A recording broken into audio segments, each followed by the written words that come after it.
Continuando a nossa série, nós vamos hoje continuar a nossa série, que eu intitulei A Vida no Reino, Estudos no Sermão do Monte. Hoje é o nosso segundo estudo, e o tema da nossa mensagem de hoje é: a verdadeira felicidade é ser pobre em espírito, né? E eu queria que os irmãos deixassem a palavra do Senhor aberta no Evangelho segundo Mateus, capítulo 5. O nosso mundo contemporâneo, meus irmãos, ele coloca a felicidade atrelada à riqueza. Então, o cara é rico, ele é feliz, mas isso é uma contradição muito grande, porque, por exemplo, os países que têm mais índice de suicídio no mundo são os países nórdicos, Finlândia, Noruega, e são países onde você tem o índice de desenvolvimento humano, né, o IDH, altíssimo. Ou seja, significa que tem trabalho, tem dinheiro, todo mundo tem casa, tem a saúde funciona, a segurança, tudo bem, e os índices de suicídio são altíssimos, né? Então, as riquezas, quando bem utilizadas, elas são uma bênção de Deus, mas elas não trazem a felicidade em si. A felicidade, ela é um tema, na verdade, humano, né? Vários filósofos, né, buscaram a felicidade. O grande Aristóteles, né, ele dizia que a finalidade do ser humano é o bem, e o bem é a felicidade, no sentido de ser aquilo que satisfaz o ser humano completamente. Só que essa perspectiva do Aristóteles, por mais que ele reconheça que nós, como seres humanos, ansiamos pela felicidade, ela é equivocada, porque ele colocava a felicidade naquilo que a nossa razão ela consegue compreender ou ela consegue alcançar. Mas a verdadeira felicidade, meus irmãos, apresentada, descrita pelo Senhor Jesus aqui no Sermão do Monte, ela tem uma outra perspectiva, né? E aí, nesse ponto, Agostinho, que é um pai da igreja que eu gosto muito, foi mais acertado do que Aristóteles. E Agostinho disse assim, né: a vida feliz consiste em nos alegrarmos em vós, de vós e por vós. Eis a vida feliz e não a outra. Agostinho, ele reconheceu que a felicidade está em Cristo e na nossa satisfação nele e por ele, porque a felicidade, enquanto esse bem que todos os seres humanos anseiam, ela só pode ser alcançada naquele que é a completude de todas as coisas, e é em Cristo que nós iremos encontrar essa plena felicidade. E é sobre esse tema que o Sermão do Monte vai se debruçar nesses versos, do verso 3 até o verso 12. Eu briguei essa semana comigo mesmo, estudando e orando, e eu resolvi ir com calma, né? Eu pensei assim, não, vou falar das bem-aventuranças, né, ou das beatitudes, como elas são chamadas também, de uma vez só. Aí eu disse, não, como a Bíblia ela é aquele bolo de chocolate que Débora faz, então você tem que comer bem devagarzinho, saboreando o bolo de chocolate, né, saboreando o chocolate. Então a gente vai bem devagarzinho, então nós vamos uma a uma, certo? Então peço que os irmãos tenham paciência, né? Daqui para final do ano que vem, quem sabe a gente termine o Sermão do Monte, né? Tem um comentarista que eu estou lendo, né, o Martyn Lloyd-Jones, faleceu, era um pastor inglês, ele demorou 4 anos pregando o Sermão do Monte, né? Mateus 5, 6 e 7, ele levou 4 anos. A junção dos sermões dele é um livro de 500 e poucas páginas, eu tenho lá em casa. Então ele levou 4 anos para terminar de pregar. Eu não tenho a capacidade de Martyn Lloyd-Jones, então não vai demorar 4 anos, mas assim, vai ser alguns domingos. E hoje a gente vai começar com a primeira bem-aventurança, Mateus capítulo 5, nós vamos ler apenas o verso 3. Só que eu queria fazer o seguinte, eu queria ler as bem-aventuranças todas, só para a gente, né? Então, vamos ler a partir do verso 1 do capítulo 5, certo? Fernando, você pode colocar para a gente aí na nossa versão que a gente está lendo, para quem não tem Bíblia, possa acompanhar, tá bom? Mateus capítulo 5, a partir do verso 1, diz assim a palavra do Senhor: Ao ver as multidões, Jesus subiu ao monte, ele se assentou e os seus discípulos se aproximaram dele. Então ele passou a ensiná-los. Jesus disse: bem-aventurados os pobres em espírito, porque deles é o reino dos céus. Bem-aventurados os que choram, porque serão consolados. Bem-aventurados os mansos, porque herdarão a terra. Bem-aventurados os que têm fome e sede de justiça, porque serão saciados. Bem-aventurados os misericordiosos, porque alcançarão misericórdia. Bem-aventurados os limpos de coração, porque verão a Deus. Bem-aventurados os pacificadores, porque serão chamados filhos de Deus. Bem-aventurados os perseguidos por causa da justiça, porque deles é o reino dos céus. Bem-aventurados serão vocês quando, por minha causa, os insultarem e os perseguirem, e mentindo disserem todo mal contra vocês. Alegrem-se e exultem, porque é grande a sua recompensa nos céus, pois assim perseguiram os profetas que viveram antes de vocês. Nós vamos ler, estudar, meditar hoje apenas na primeira bem-aventurança, que é o verso 3. Bem-aventurados os pobres em espírito, porque deles é o reino dos céus. Vamos orar? Senhor, nós estamos diante da Tua santa palavra, que é lâmpada para os nossos pés e luz para o nosso caminho. Ó Deus, fala conosco, que a Tua palavra possa encher o nosso coração e que nós de fato venhamos entender que a nossa maior riqueza é ter o Senhor. Não deixa que o mundo, a nossa carne ou o diabo desviem nossos olhos dessa certeza de que a maior riqueza que qualquer homem ou mulher possa ter nessa vida é ter o Senhor como Senhor e Salvador. Assim nós oramos em nome de Cristo Jesus. Amém. Irmãos, o Sermão do Monte tem a sua origem em Deus, como nós já falamos, e por isso nós devemos nos aproximar dele com o coração e com os ouvidos atentos. Essa foi o início da nossa discussão no domingo passado, quando nós tratamos do Sermão do Monte, capítulo 5, verso 1 e 2. Esse sermão, ele nos apresenta o padrão bíblico da vida cristã, em todos os seus desdobramentos, né? Ou seja, o padrão do reino de Deus, apresentado pelo próprio Senhor Jesus. Por isso que o sermão é revestido dessa autoridade, não simplesmente por causa das palavras, mas por quem falou, que foi o Senhor Jesus. E aí tem um pessoal que não concorda muito com o Sermão do Monte, né? E aí eu só tenho duas opções, né? Se o camarada ele não concorda muito com o Sermão do Monte, olha, em primeiro lugar, o problema não está no sermão, o problema está no irmão, né, que não quer se submeter à autoridade do Senhor Jesus, expressa nesse sermão. E em segundo lugar, a segunda razão pela qual alguém não vai se submeter ou não gosta do sermão, provavelmente é porque ele não entendeu o que ele leu. Então, nesse sentido, essas são as duas únicas opções para nós não nos submetermos às verdades que esse sermão aqui apresenta para nós. Nesse ponto aqui que nós estamos lendo, as bem-aventuranças, elas mostram aquilo que deve estar, ou aquilo que nós devemos ser interiormente.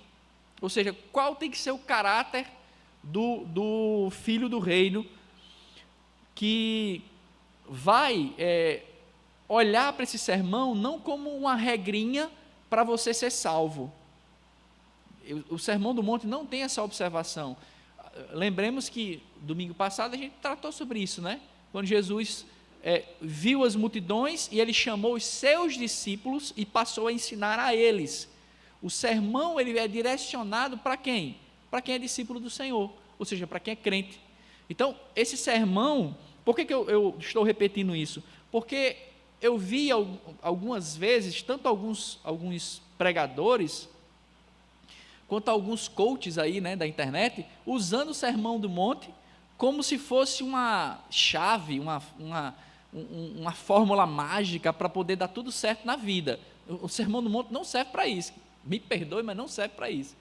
O objetivo do Sermão do Monte, apresentado pelo Senhor Jesus, é mostrar aos discípulos deles como deve ser o caráter de um súdito do reino de Deus. O que tem que estar no meu e no seu coração? Obviamente, o sermão ele tem esse caráter de finalidade, ou seja, é como se fosse uma linha de chegada. que o Senhor Jesus estabeleceu para nós. Ninguém vai conseguir viver isso aqui. Ninguém vai conseguir viver plenamente isso aqui. Por quê? Porque nós somos pecadores. Mas isso não nos exime do fato de dizer, então se eu não vou chegar, eu não vou nem tentar. Cuidado, se você está pensando nisso, cuidado com o seu coração. Porque se são as palavras do Senhor Jesus dadas a seus discípulos, e se nós somos discípulos do Senhor Jesus, esse sermão é para nós. Nós devemos olhar para eles como a finalidade para a qual fui chamado pelo Senhor Jesus. E na abertura do Sermão do Monte, nós temos aí o que ficou conhecido como as bem-aventuranças, ou as beatitudes, ou a apresentação do Senhor Jesus sobre o que é a verdadeira felicidade. Então, esses valores internos, do verso 3 ao verso 12, que nós lemos agora, eles só podem ser produzidos pelo Espírito Santo no coração daqueles que creem, em primeiro lugar, mas também eles são o cartão de entrada, digamos assim, para todo o resto do sermão. É como se o Senhor Jesus, ele desse para nós, ele está dizendo assim, olha, vocês têm que ser assim, para que vocês consigam vivenciar o que eu vou ensinar depois. Então, todos os valores e todas as interpretações da lei que o Senhor Jesus vai fazer no restante do sermão, toma como base essas bem-aventuranças, essas beatitudes, né? essa apresentação da verdadeira felicidade. E essa especificamente que nós vamos estudar hoje no verso 3, bem-aventurados os pobres em espírito, porque deles é o reino dos céus, é a primeira de todas elas. E a gente vai pensar nessa bem-aventurança a partir de duas perguntas. Quem é feliz? E a segunda pergunta, qual é a sua recompensa? Porque assim fica mais fácil a gente entender o ponto aqui que o Senhor Jesus tem para ensinar para nós que somos seus discípulos, que ele ensinou para os discípulos dele lá no monte onde ele estava sentado e começou a ensinar. Então vamos lá, quem é feliz? O texto já abre dizendo aí, né, bem-aventurados. Essa palavra, inclusive, ela está presente nos escritos de Aristóteles, né? A palavra grega makarios, que significa feliz. Felicidade é diferente de alegria, tá? Alegria você tem, a alegria ela é momentânea, ela é passageira. Felicidade ela é um estado, ela é um local onde você chega. Lá vai eu dar aula de filosofia. Mas é assim, pensem no seguinte, a felicidade ela tem, pense numa escada, certo? Uma escada. Você vai subindo cada degrau e isso corresponde ao que seria a alegria. Você tem a felicidade de estar subindo, né? Sobe lá, tal, leva uma topada, cai dois, aí depois sobe de novo, e isso traz alegria, são pedacinhos de alegria, isso né, é o que a gente chama de alegria, é momentânea, é passageira, uma alegria depois vai subindo, né? E o que seria a felicidade? Nessa compreensão da palavra, né, felicidade, que é o que é traduzido aqui como bem-aventurança. A felicidade é o topo da escada, é quando você chega. Entende? Então, boa parte dos estudiosos vão dizer que a felicidade ela é um estado. Por exemplo, então como é que a gente pode dizer que é feliz quando nós chegarmos na eternidade e olharmos na face do Senhor? Eu sou completamente feliz porque eu vi o meu Senhor. Está completo, não me falta nada. A gente desfruta dessa felicidade a partir da esperança, a partir da fé, né? Que nós temos a esperança de encontrar o Senhor, então nós somos felizes por causa da fé que temos nessa esperança de um dia encontrarmos ao nosso Senhor, mas a realização completa, ela só será na glória, né? Inclusive, eu nem coloquei isso no sermão, mas para esclarecer para os irmãos, quando algum cristão de verdade ele falece, ele morre, ele passa a desfrutar da felicidade, porque a Bíblia diz que a alma volta ao Senhor, volta a Deus que o criou. Só que essa felicidade ela não é completa ainda. Por quê? Porque é necessário que o nosso corpo seja ressuscitado e unido novamente ao nosso espírito, para que nós venhamos a desfrutar plenamente da alegria de estar com o Senhor, que é o que acontecerá na segunda vinda do Senhor Jesus. Então, percebam, a ideia de felicidade, de completude, de estarmos plenamente satisfeitas, ela é extremamente presente em todo o Novo Testamento, né? Então, essa palavra, ela tem toda essa carga de significação. Bem-aventurados, ou seja, felizes, completamente felizes, que não falta nada. E aí, parece meio contraditório, mas obviamente o Senhor Jesus colocou isso aqui de propósito, né? Bem-aventurados os pobres em espírito. Aí o cara pega e diz, meu amigo, como é que o cara é feliz, pobre, né? Como é que pode um negócio desse, né? Eu tenho 3 luzes para pagar, 4 águas, né? Então como é que o cara é feliz assim, né?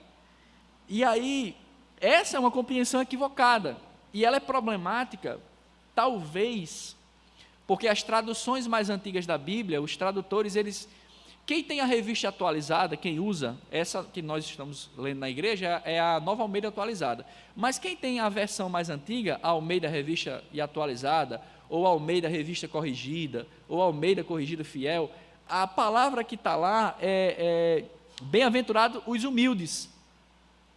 E isso deu um problema muito grande. Por quê? Porque a pessoa associou humildade a não ter dinheiro. E aí o pessoal olha para o cara que não tem dinheiro e diz, olha, ele é tão humilde. Não, ele não tem dinheiro. Humildade é outra coisa. E daí, a NVI, lá em 1998, depois em 2000, traduziu muito mais acertadamente, né? Traduziu por pobres em espírito.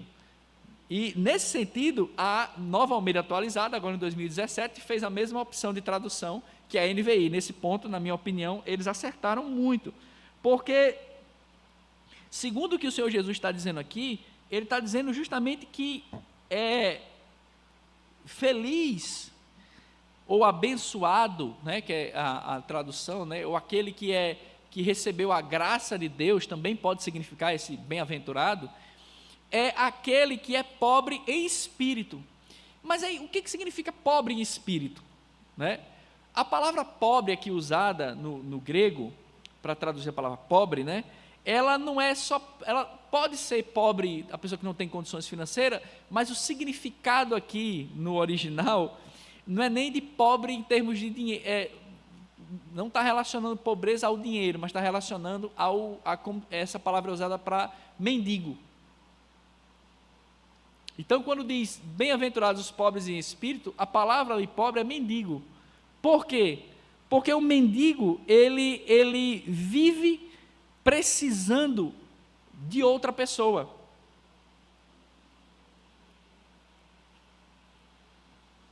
Então, olha a riqueza disso aqui. Feliz é aquele, vou fazer uma paráfrase aqui, né? Feliz é aquele que precisa de outro. Mas que outro é esse, né? O Senhor Jesus. A felicidade, portanto, não está na autossuficiência, mas está em você saber que você precisa, que você é um mendigo. E essa palavra, ela tem toda uma força, porque a ideia que o Senhor Jesus está ensinando para os seus discípulos, ora, lembrem, no contexto que o Senhor Jesus estava, quem é que dominava? O Império Romano. Quem é que era feliz no Império Romano? O cara era rico, um general, mandava em 1000 soldados, cheio de dinheiro, tinha uma casa enorme, vários escravos para servir a ele era importante, imponente. Esse era o cara feliz. Quem era feliz entre os judeus? Um saduceu, né? Tinha toda aquela roupa litúrgica, o povo passava, nossa, o Senhor é tão sábio, passe aqui, né? Nossa, o Senhor é tão importante. Vejam que os padrões do mundo aponta para uma ideia de autossuficiência, uma ideia de pompa, de status, né? É mais ou menos o que você vê hoje no Instagram, né? Sabe, eu tenho 1 milhão de curtidas, então eu sou uma pessoa outro nível, né? Você tem 3 seguidores, né? Então você não é nada. Então eu sou mais importante do que vocês. Percebam como o Senhor Jesus, ele inverte isso, ele inverte essa lógica.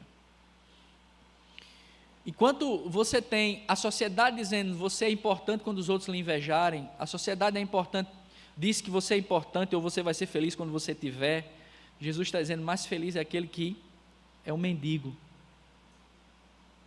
é um pobre. Mas é um pobre de quê? Um pobre de espírito. Aquele que não tem absolutamente nada para oferecer. Por isso que ele mendiga. Mas ele mendiga a quem? A Deus.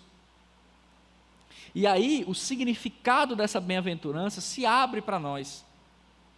Bem-aventurados os pobres de espírito nos ensina que o quê? Que a verdadeira felicidade, ela é encontrada quando você se reconhece como alguém que não tem nada para barganhar ou oferecer a Deus. Eu não tenho nada para oferecer a Deus para que Ele olhe para mim. Eu não tenho nada para trocar com Deus para ver se Deus dá um olhar diferente para mim, né? Tem até umas músicas que eu acho complicadas, né? Diz, não, vou fazer minha oração para que Deus olhe diferente para mim. Ele não vai olhar diferente para você, meu jovem. Você não tem nada para oferecer para Ele. Se você entendeu quem Deus é, a gente não tem nada para oferecer para Deus. Essa é a ênfase que o Senhor Jesus está fazendo, está dando para os seus discípulos entenderem como eles devem alcançar essa felicidade completa. É se reconhecer como alguém que não tem nada para oferecer. E aqui a gente tem novamente, é importante a gente olhar para a cultura. Como é que os romanos ofereciam sacrifícios? Os pagãos, né? Romanos, gregos, micenos, todos os povos da antiguidade, como é que eles tratavam as divindades? Então o camarada chegava lá dizendo, peraí, eu quero que meu chefe morra. Aí o que eu tenho que fazer? Peraí, quem é o Deus da morte? É fulano de tal, beleza. Então o que eu tenho que fazer para agradar a divindade, para ela fazer o que eu quero? Eu tenho que oferecer um touro. Aí o cara vai lá, matava o touro lá no canto lá de culto, lá no templo lá, para a divindade, o Deus da morte, e lá matar o inimigo dele. Os soldados romanos, quando eles iam para a guerra, eles ofereciam um sacrifício ao Deus, esqueci o nome da divindade agora, não era Marte não, esqueci, o sacrifício, uma vez eu vi a cena, né, os soldados ficavam embaixo, como se fosse uma laje, toda furada, e aí o sacerdote subia com um touro em cima da laje, os soldados entravam embaixo, e aí o sacerdote rasgava a garganta do touro, o sangue derramava e pingava nos soldados romanos. Aí eles saíam para a batalha, né? Era assim que eles compravam a atenção das divindades. Os judeus, eles ofereciam sacrifícios para que Deus se agradasse deles, porque eles queriam comprar o favor de Deus. Entenderam errado. E aí o Senhor Jesus, quando diz, bem-aventurados os pobres em espírito, está dizendo para os discípulos dele, vocês não têm nada para oferecer a Deus. Vocês não têm como pagar para Deus olhar para vocês. Vocês não têm o que oferecer. E aí é nesse sentido que a beleza do Evangelho aparece, né? Porque a pergunta que vem na cabeça da gente é o quê?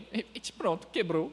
Como é que eu vou me aproximar de um Deus que é completamente santo, é completamente justo, conhece todas as coisas, é extremamente, é poderoso, é completamente sábio, está em todos os lugares, não precisa de absolutamente nada para mim. Como é que eu vou chegar diante dele? Bem-aventurados os pobres em espírito. Como é que você vai chegar? Como um mendigo diante de Deus.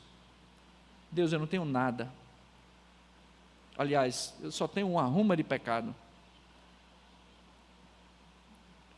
É assim que eu quero me chegar diante do Senhor.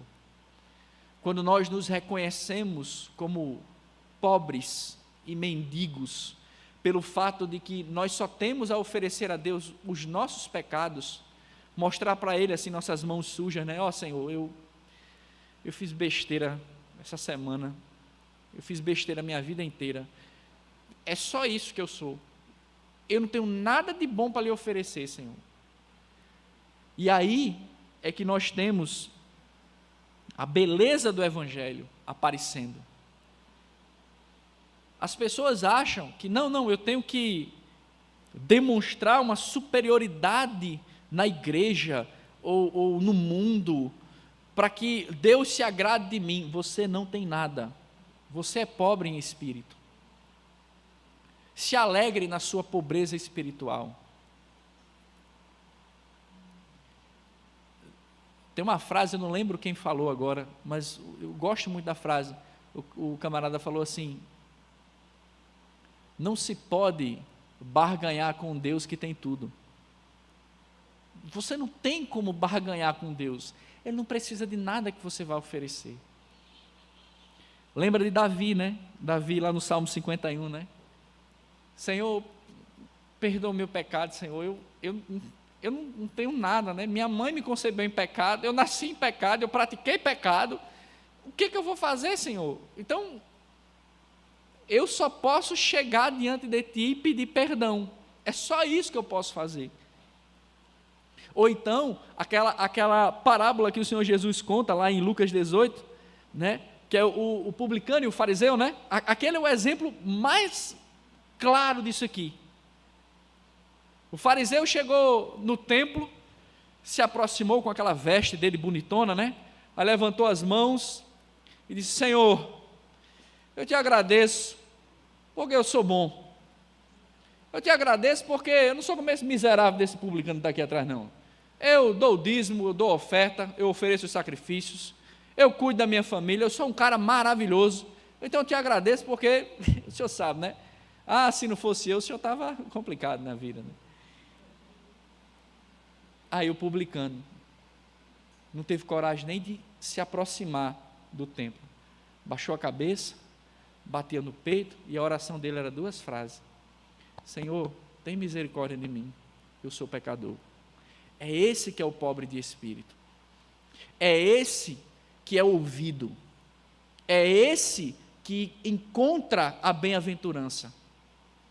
Então, muito me preocupa, às vezes, quando a gente escuta determinadas pregações dessas igrejas que prometem que se você é feio, se você vir para Jesus, você vai ficar bonito, você está solteiro, vai casar, está pobre, vai ficar rico. Porque eles estão prometendo uma felicidade, eles estão prometendo alegria passageira e momentânea, em lugar de uma felicidade plena, completa e suficiente. E nós temos que tomar muito cuidado para que a gente não troque a bem-aventurança, a felicidade completa e plena, por qualquer alegriazinha que nos é oferecida. Qual é a recompensa? Então, se ser feliz, o Senhor Jesus está dizendo o quê? Que a verdadeira felicidade é ser o quê? Pobre de espírito. Então, a gente tem que se alegrar com o fato de reconhecermos a nossa pobreza diante de um Deus que é extremamente rico em misericórdia. Mas qual é a recompensa? Aí o texto continua, né? Bem-aventurados os pobres em espírito, porque deles é o reino dos céus. Isso aqui se eu fosse pentecostal, eu dava agora. Porque assim, isso aqui é muito poderoso, isso aqui. Porque é desses e somente deles que é o reino dos céus. O texto ele é muito específico, é deles que é o reino dos céus. Somente aquele que se reconhece como pobre de espírito recebe do seu Senhor a plena felicidade. Não há outra forma de você ser feliz a não ser reconhecer-se como pobre de espírito. Porque essa é a promessa. Bem-aventurados os pobres em espírito, porque deles é o reino dos céus. Mesmo não podendo oferecer nada a Deus, o Senhor nos dá graciosamente o seu reino. Olha que maravilha, Mateus 11, 25 e 26. Pode deixar que eu leio para vocês. Naquela ocasião, Jesus disse: eu te louvo, Pai, Senhor dos céus e da terra, porque escondeste essas coisas dos sábios e cultos e as revelaste aos pequeninos. Sim, Pai, pois assim foi do teu agrado. Aqui, o Senhor Jesus está louvando a Deus pelo fato do evangelho e da mensagem do reino estar sendo ensinada aos pequeninos, ou seja, aqueles que não podem oferecer nada, aqueles que não podem barganhar. Então, o Senhor, Ele pegou a nossa dívida eterna e pagou, encravando ela na cruz. Para quê? Para que nós pudéssemos, pelos méritos dele, receber graciosamente o seu reino. Então, nós somos, meus irmãos, portanto, cidadãos de um reino diferente, porque esse mundo diz para nós que feliz é quem tem. Esse mundo diz para nós, é feliz aquele que mostra para os outros os seus bens, as suas riquezas, o seu conhecimento, a sua eloquência, os seus dons, os seus talentos. Então, você é feliz, se mostre, né? Seja aquele que vai arrastar mais seguidores. Esse é que é feliz. E Jesus está dizendo que o reino de Deus, ele só será a recompensa daqueles que se reconhecerem como pobres.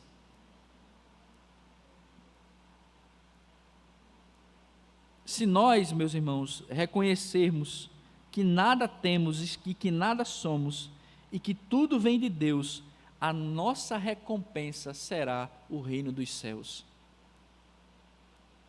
Por isso que a primeira bem-aventurança é essa. Não pode, meus irmãos, estar nem na minha nem na sua cabeça. E esse é o perigo para quem é crente.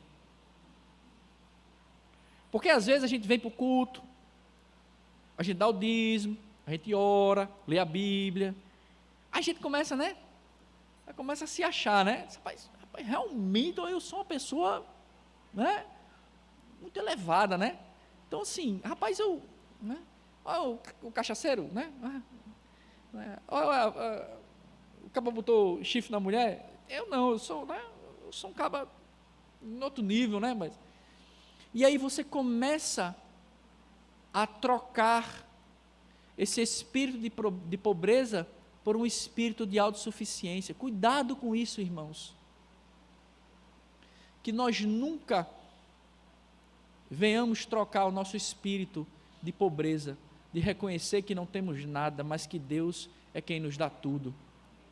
Ele não precisa que você dê nada a Ele. Ele não precisa. Ele precisa que você chegue diante dele e diga assim: Senhor, está aqui eu, todo sujo, todo cheio de pecado, está aqui eu, Senhor, está aqui eu estou aqui, né? O que o Senhor vai fazer comigo? E o texto é muito claro: Ele lhe dará o seu reino, porque você não depende de você, você não depende dos seus méritos, da sua eloquência, dos seus dons, dos seus talentos, da sua riqueza. Você só depende do seu Criador. Tem um holandês que eu gosto, eu tenho um comentário dele, e eu até mostrei para a Débora hoje. Ele disse uma frase muito legal. Ele disse assim: Deus jamais fez uma alma tão pequena que fique satisfeito com o mundo inteiro. Vou dizer de novo: Deus jamais fez uma alma tão pequena que fique satisfeita com o mundo inteiro. Essa frase é muito interessante, porque ela mostra isso para a gente. A nossa alma, que é carente e necessitada, ela vai buscar em várias coisas a sua satisfação. Dinheiro, sexo, bens, status, ela vai buscar em tudo que é canto. A minha e a sua, a gente é assim. A gente quer buscar alegrias e contentamento em tudo que é canto. E aí o ponto aqui do William Hendrickson, né? Ele diz assim, que a nossa alma, Deus criou ela, por menor que a nossa alma seja, mas Deus criou ela, que todos os bens do mundo não vão satisfazer ela, porque nada no mundo vai satisfazer a nossa alma, além do Senhor.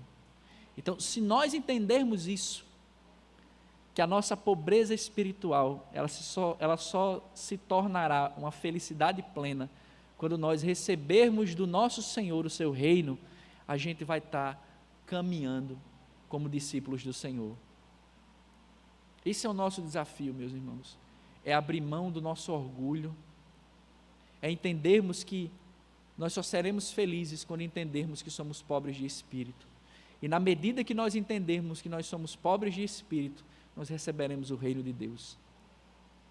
Então, para nós encerrarmos, entenda que a verdadeira riqueza está em reconhecer a nossa necessidade de Jesus. Então nós deveríamos nos alegrar com a nossa pobreza. Aquilo que eu não sou, Cristo é por mim. O que eu não posso, Ele já fez. Eu não posso entrar, mas Ele me permitiu entrar. Eu não posso pagar, Ele já pagou por mim. Eu não posso entrar na presença de Deus, mas Ele abriu o caminho. Então, a nossa pobreza é suprida pelo nosso Deus que se entregou por nós. Seja feliz por encontrar em Deus o perdão e não queira trocar a plena alegria pelaquilo que você acha que tem para oferecer a Deus. Lembre, não se barganha com um Deus que tem tudo, que é tudo e que não precisa de nada. Somente em Jesus, meus irmãos, em último lugar aqui, nós seremos plenamente felizes, e não há maior riqueza no reino dos céus do que reconhecer nossa pobreza. E cuidado,